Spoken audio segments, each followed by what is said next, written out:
Temos que continuar as proclamas, com favor de Deus, da Santa Madre Igreja. Querem casar-se Aldo Leandro de Oliveira e Daniele Mota. Portanto, é conhecido por todos que ele, solteiro, nascido em Santa Cecília, batizado na paróquia de Santa Cecília, Diocese Caçador, Santa Catarina, filho de Eldo de Oliveira e de Ângela Maria Moreira. Ela, solteira, nascida em Erval do Oeste, batizada na paróquia de São João Batista, mitra diocesana de Joaçaba, Santa Catarina, filha de Davi Mota e de Dirley Salete Campanhol Mota. Os que desejam contrair matrimônio são filhos legítimos dos pais supracitados. Por isso advertimos a todos, a cada um, que se alguém conhecer alguma consanguinidade ou afinidade, ou parentesco espiritual, ou qualquer outro impedimento que haja entre eles, que impeça que ambos contraiam um casamento, deve revelar o quanto antes ao sacerdote encarregado desta capela. Por isso advertimos pela terceira vez.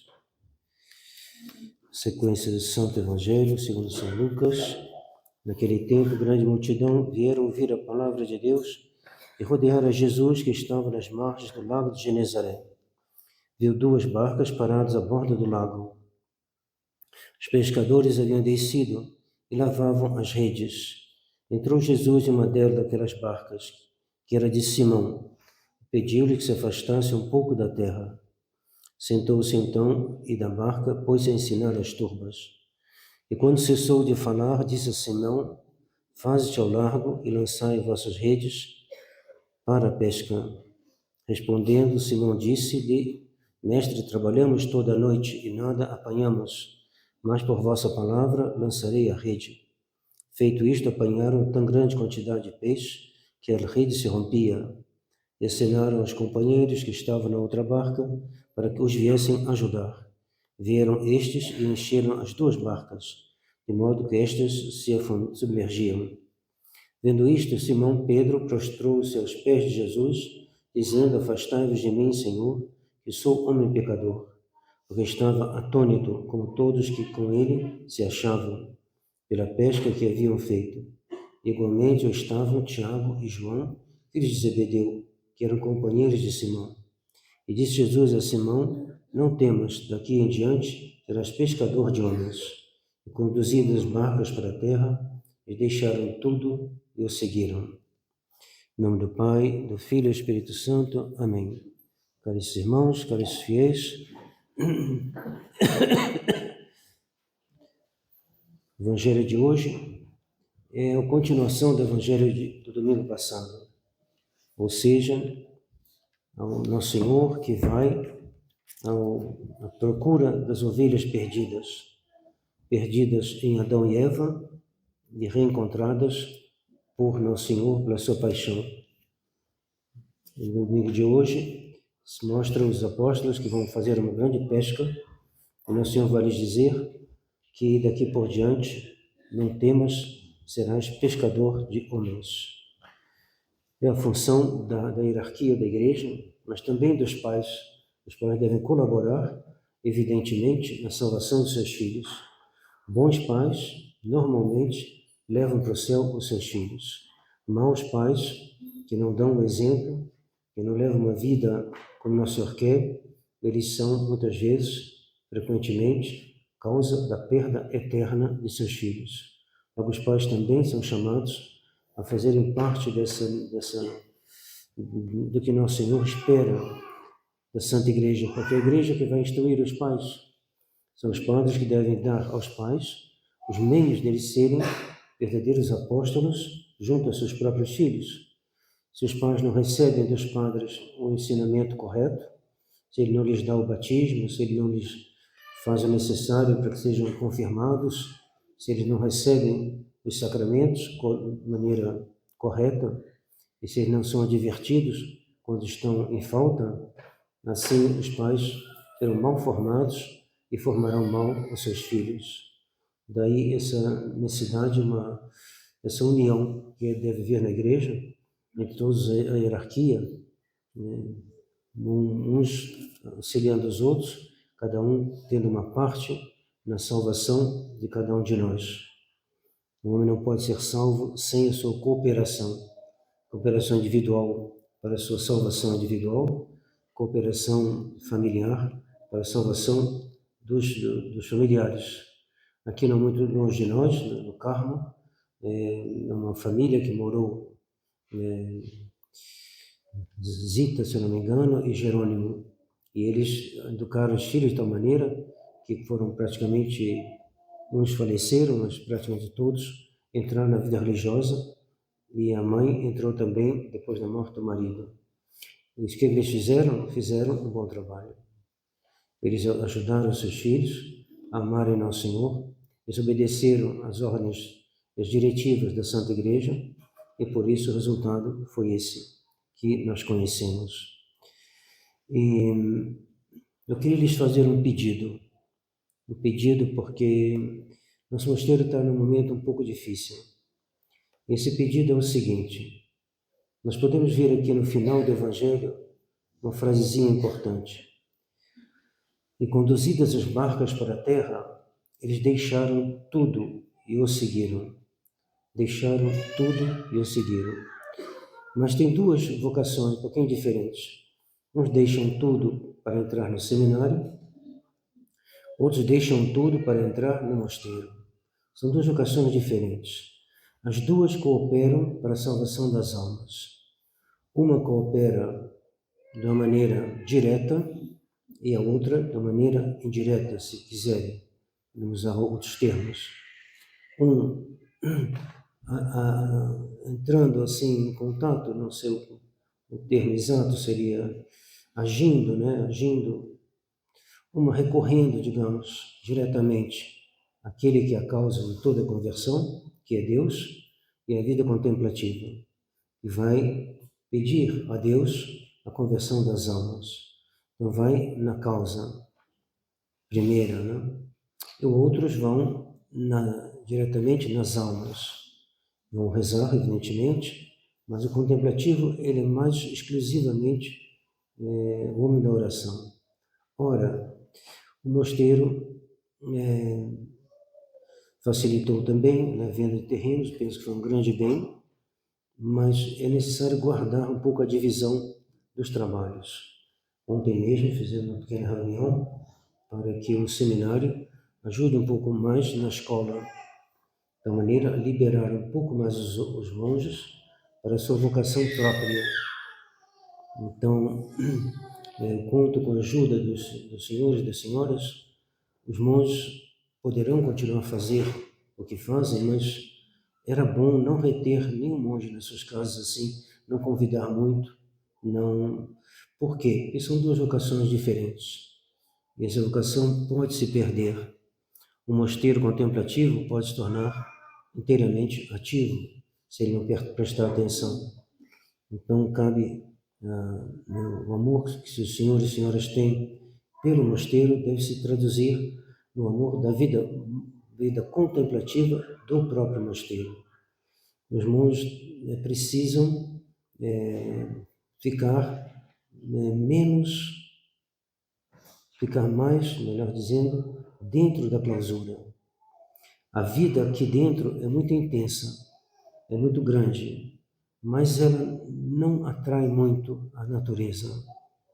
E se a gente é mais solicitado do lado de fora, a tendência é ir para fora. E indo para fora, a tendência é perder a vida contemplativa. E isso já aconteceu. O Monsolef dizia que na África ele pôde constatar, ou então outros constataram ao mesmo tempo, que o contemplativo, depois de alguns anos, quer ser missionário. E o missionário, depois de alguns anos, quer ser contemplativo. Ou seja, todo mundo se cansa do que faz.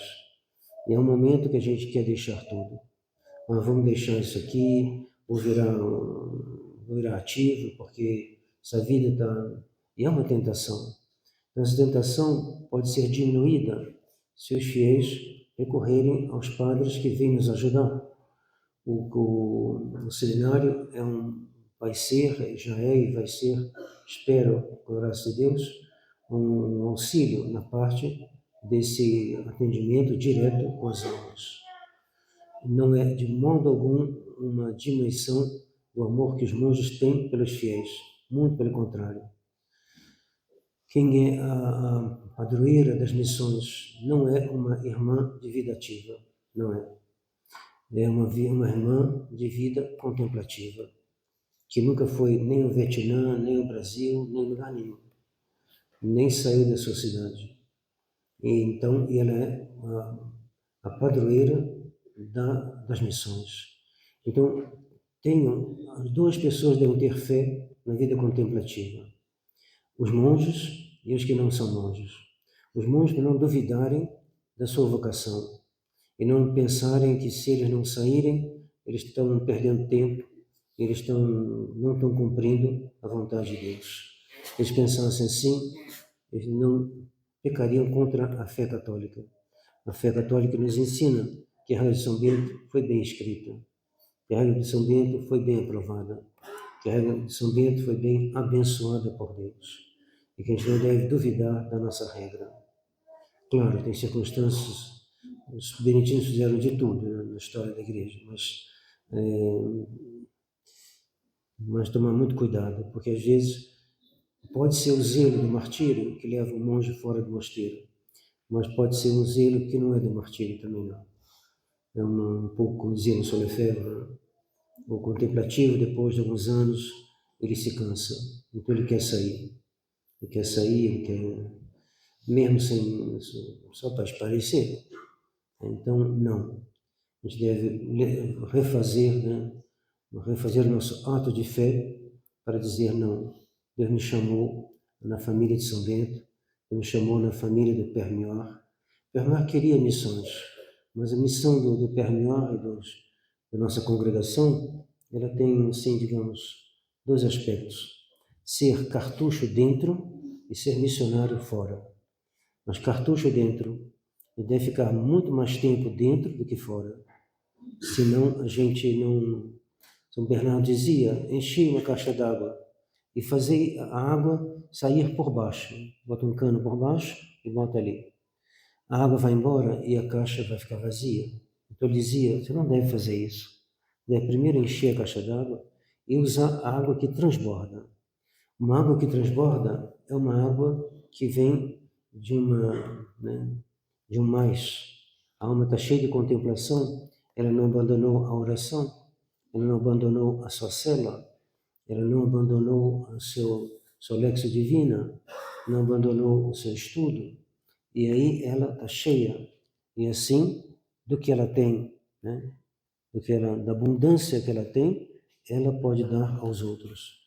Mas se a gente, ao contrário, né, vive só assim no imediato, não dá tempo, o tempo que São Bento nos prescreve, a contemplação, seremos como caixas que não serão caixas, serão como um cano, simplesmente, onde a água passa e vai. A gente poderá dar alguma coisa aos outros, mas nós mesmos, monges, ficaremos vazios. E aí isso poderá ter consequências graves, né, para a salvação de nossas almas. Então, peço ajuda de todos, rezem por nós, para os monges terem essa fé no ensinamento da Igreja. A Igreja nunca nos daria uma regra que não nos santificasse, não existe. Por isso que as grandes regras das grandes ordens, elas têm uma infalibilidade. Como Deus poderia aprovar uma regra que não levasse a Deus? É impossível, né? Então, fé na nossa vida, a congregação do Père Mioire, que é a nossa, foi aprovada, a gente pode fazer missões, mas, ao mesmo tempo, nós somos contemplativos. E essas duas coisas têm que andar juntas e cada um superior de julgar, né, o que convém fazer, né? Como nós moramos aqui muito perto uns dos outros, há uma tendência, né, uma facilidade ao menos, do monge sair todo dia. Se ele não prestar atenção, ele pode sair da clausura todo dia. Então, rezem por nós, para que a gente tenha a prudência, né, o discernimento, a prudência sobrenatural de guardar esse equilíbrio, de ser primeiramente contemplativo. mesmo todo mundo deve ser primeiramente contemplativo. Por que Nossa Senhora pediu a recitação do terço? Porque a gente deve ser contemplativo, contemplar os mistérios do Rosário, contemplar também não só isso, mas ir à missa, comungar. O que é a missa? A missa é o ato supremo da contemplação, diz São Vicente Ferrer. Na missa você contempla a morte do Nosso Senhor na cruz, você contempla o Calvário, você contempla o grande mistério, não só esse, mas vários mistérios que a gente contempla na missa. Então, o católico é primeiramente um contemplativo. Aliás, convido a todos também, os que podem, a virem à missa mais frequentemente durante a semana, porque a igreja está numa crise como nunca houve. Nós estamos no meio de uma batalha, e nessa batalha a gente tem que pegar o armamento, as munições. E qual é a munição do católico? É a missa, é a comunhão, são os sacramentos, é a oração.